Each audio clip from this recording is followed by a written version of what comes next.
We're here backstage from Nicole Miller after the first ever New Zealand Fashion Week show. How's it feeling being all the way down here and showing? Well, it was great. It was such a great experience. I'm so glad I came because, you know, it was such a big decision to actually make the decision to come here and with being so far away and kind of a foreign market and all, but it's been great. And I love going to see the other designers' shows. It's been so wonderful. Oh, that's fabulous. Well, I think you definitely have come down here and conquered New Zealand Fashion Week. You've just come off the back of showing in New York. How scary is it walking to a big show like that and then having to literally fly almost 24 hours down here a day ahead and show a completely different season? Well, the hardest thing was to come up with a whole different show because you couldn't really pack up spring and bring it here because I guess you're showing fall here. Yeah, showing winter. So we had to be very creative, and I brought maybe a small, a percentage of my spring shows and spring clothes, and I tried to mix them in with the fall clothes.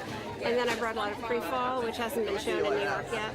So you actually have some things like way ahead of anybody else. Oh, exciting. Well, I actually thought when I was looking at the collection as it was coming out that it worked with the whole New Zealand fashion, lots of layering and lots of dark colours. Is that something that's just happened completely naturally, or do you feel like you were drawn to those sort of colours and that sort of tone anyway? I tend to wear a lot of that, I have to say. I don't know, I just think that I've seen so many too colorful prints lately. Yeah, we've been in Australia. We're getting tired of them. And what about the logistics of doing a show all the way down here? Is it hard booking all the models, or do you have a really fabulous team behind you? The models are fantastic. It's so beautiful. So there was no issue with the models. I mean, the hardest thing was bringing the right size shoes. Shoes were the biggest problem. Making sure everything's good. Okay, and can you talk us through the inspiration behind this particular collection? I know it's a bit of a mishmash of a few different collections, but what was the general idea?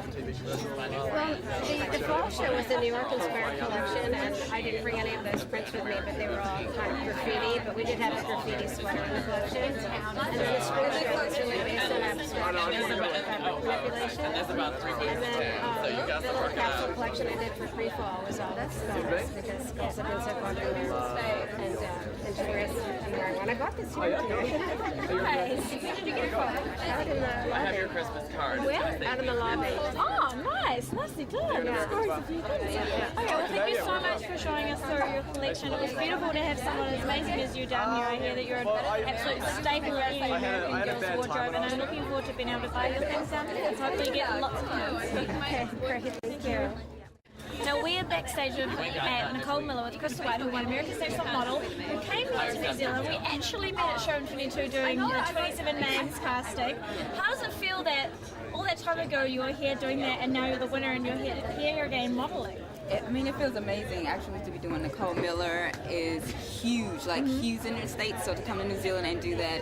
And then I went to a couple other shows that were involved in the Top Model, like Sibel, and I went to see World, and they were all a part of Top Model. It's amazing to come back and see all of that. It's amazing. Obviously you've had a whirlwind year and your life has completely changed. What has been the biggest thing for you that means with change-wise, or this new career you're going into?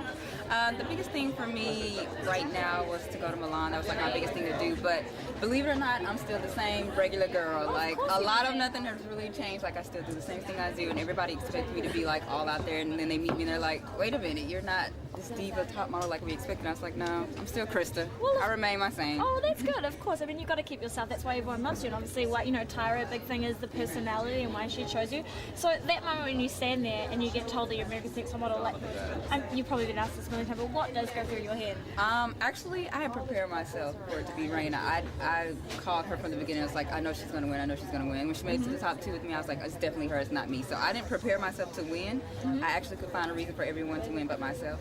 So when I finally won, it just kind of, you saw the tears and everything, and it was just crazy. Yeah. Well, I guess you're your worst critic always. So always. On someone else. What has been the most exciting thing career-wise since you've won that you've done? I think it was walking in a Cavalli show. That is by far my favorite, and to hear him say that I was one of the best walkers he's seen in a long time. Oh, so I'll take that from Roberta Cavalli. I would take that. Yeah, that's huge. And what's next after New Zealand Fashion Week for you? After New Zealand Fashion Week, I'm hosting Mid-South Fashion Week. It's their first annual fashion week down in the southern states of the United States. So I'm really excited about that. And then I have Barbados Fashion Week coming up after that. So. Wow. So you're a busy girl. You're one of the success stories to come out of America's Next Top Model. I hope so. I mean, it's just the beginning. So I hope hope so.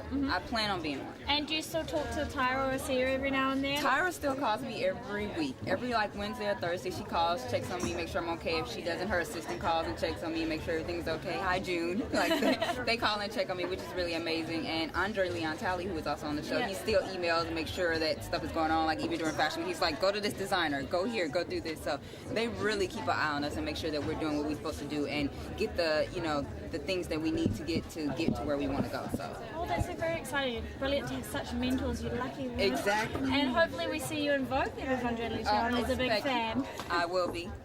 Well, good luck with all of it. You're fantastic. It's so exciting to see you back down here. It's really nice. I'm excited to be here. It's beautiful here. Now I get to actually see it because when I was here, it was like a blur and I don't remember. Yeah, and you were holed up. Like, don't go see anyone or the paparazzi. So here I mean to see the town, and it's absolutely breathtaking, especially to see it from my bungalow. I'm staying at Marley's. So to see it from there, beautiful. it's beautiful, beautiful. I love it here. Well, thank you very much. Nice to see you again. Thank you. So Nice great to see you you. grow. So from doing the show to all this, congratulations. Thank you so much. Well Thank done. you.